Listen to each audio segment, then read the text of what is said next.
My name is Eddie Low. I'm the founder and CEO of Sandman Studio, which is a virtual reality storytelling studio based out of Beijing, but also am the founder and director of Sandbox Immersive Festival, which is the first VR storytelling festival in China ever.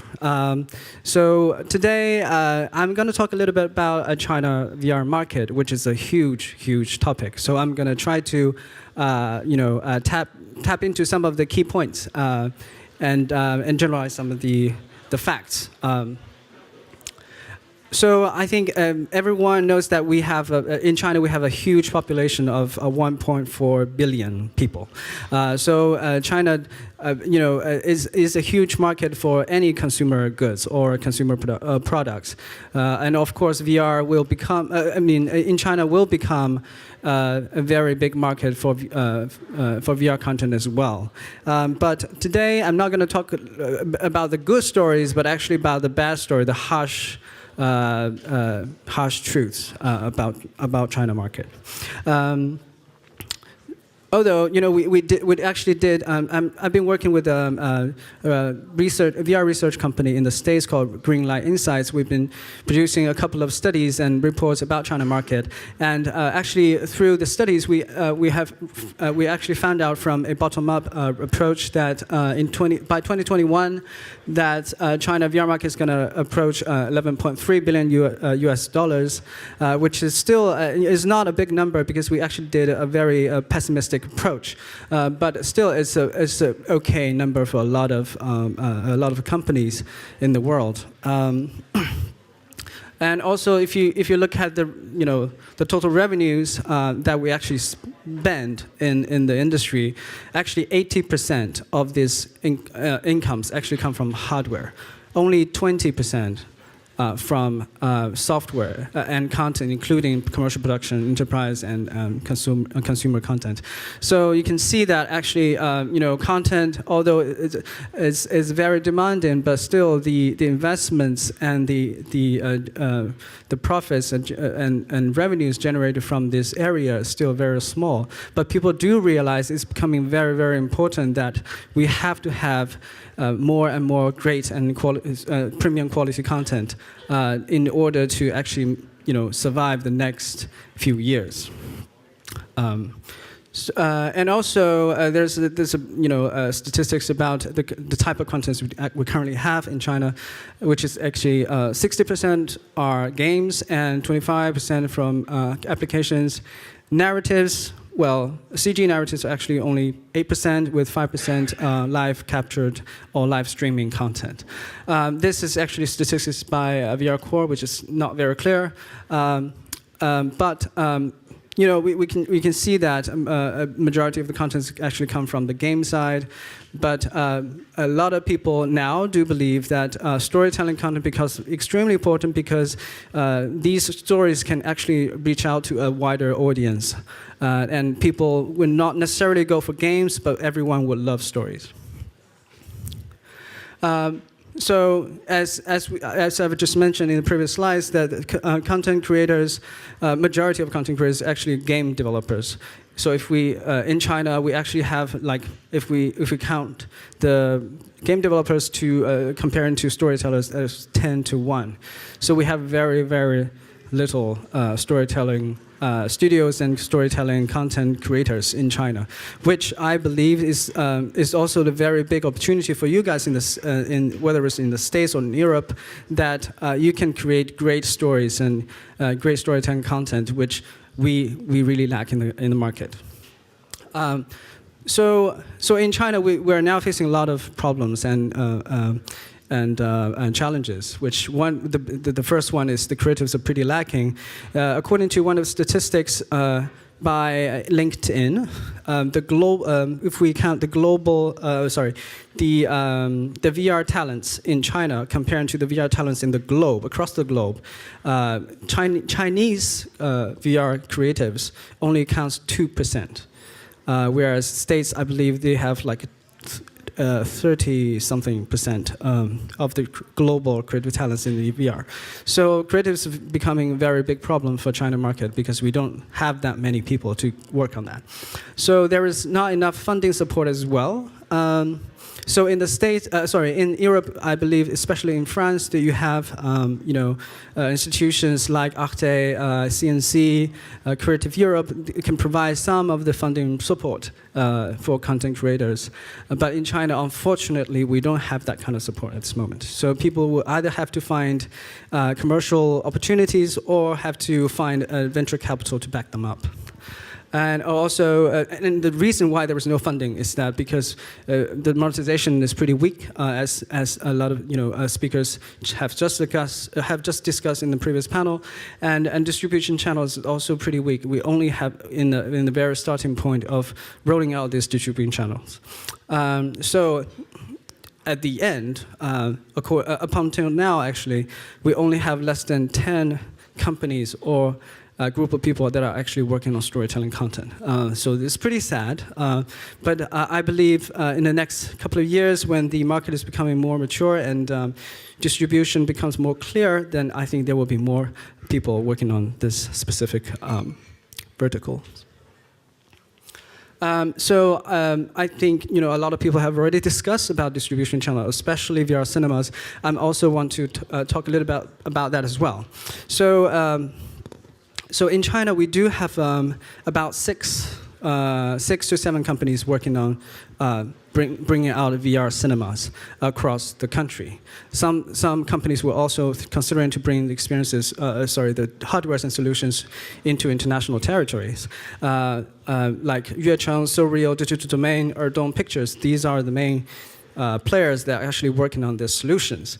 But according to their ambitious plan last year, they all state that they wanted to, roll out more than 100 spots across country in China. But what I have seen up until now, they have only opened up 7 spots in total, not a single one of them. But in total, there are only 7 spots that I've seen.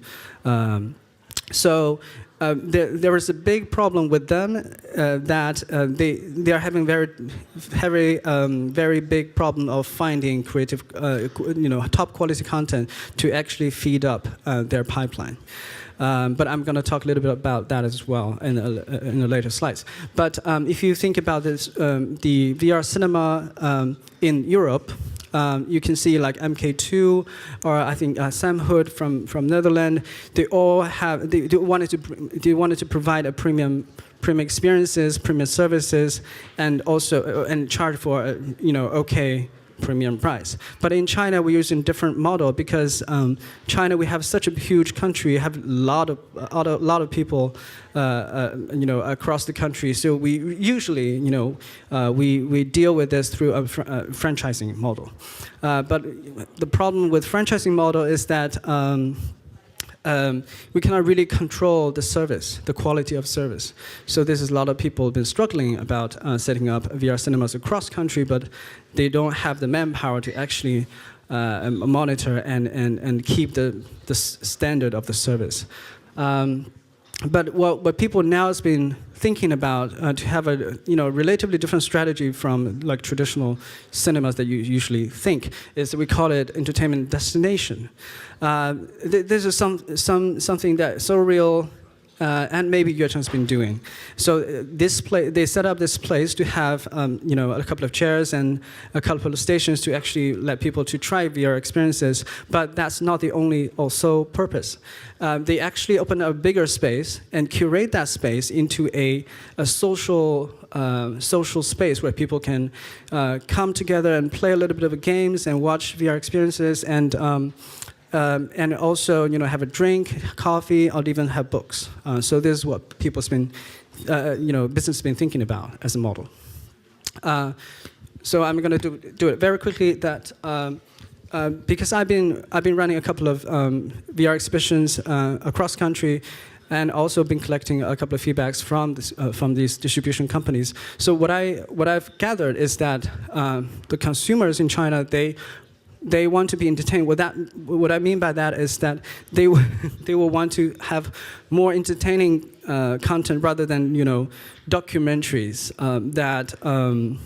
Although I personally really like documentaries, but for a lot of general public, they want to have contents like invasions and asteroids from Baobab Studios and these easy content rather than content that actually have to educate you. They want to be entertained rather than be educated. So that's what they mean. And they also want to explore and interact and have a longer experiences, which means that they want to they will want to have more interactive content, especially for the kids. And longer experiences as well, because if you ever wanted to charge them a price, then 5 minutes experience will not be enough for them to would not justify the cost. But that actually implies a very important question: is that the throughput is going to be a very big issue, because if you want to provide interactive experiences and also a longer experiences, it means that the place or the station will require a bigger space, and also it will occupy a longer time. It means that the revenues per square meter is going to be very low. So I think this is a very big challenge for a lot of VR cinemas and arcades trying to solve. I'm not going to go into how to do that, but maybe we can discuss afterwards. I'm gonna jump this slides as well, but one thing I want to point out is that because in China we do have a lack of quality content as well as creatives, so I think there is a huge opportunities for you guys in the States and Europe to actually provide talents or services and content to work with the China market. Sometimes it doesn't really have to be finished product. It can be co-productions, but I would recommend you to explore such possibilities. And also one more thing to spot is that social aspects becomes very important, and because a lot of people went into the experiences and they found out they cannot share the memorable moments with friends and family. So now people are thinking about a little bit more about developing social experience, such as The Void, Secrets of the Empire, or nomadic experiences and Dreamscape, that kind of thing. Yeah. So what I mean by this is, China's, although it's a very big market, but don't overestimate that the state of the market, because we are still at the very beginning as well.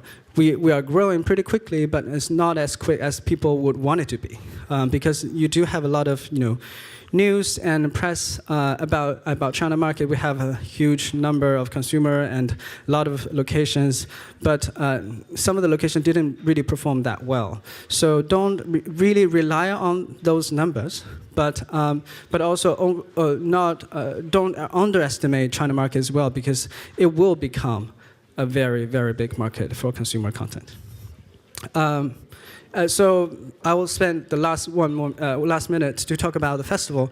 The festival I'm been organizing called Sandbox Immersive Festival, and this year is going to be the first edition, starting from 23rd to 27th of June. It will be in Qingdao, which is the coastal city. I think a lot of people from Germany should know about it, because we actually import the brewery system and technology from Munich to Qingdao. So the festival is going to have more than 100 speakers at the conference. We're going to have awards, workshops, a pitching track, curated screenings of 40 projects, and also a market exhibition. So it's like a mini film festival. It's not as big as EFM, but it's a mini version of a film festival that is dedicated to promote artists, independent creators, and professionals working in virtual media and immersive media. Okay, so that's what I'm going to talk about for today. So if anyone would want to have questions about China market and how to work with China market, and let me know. Thank you.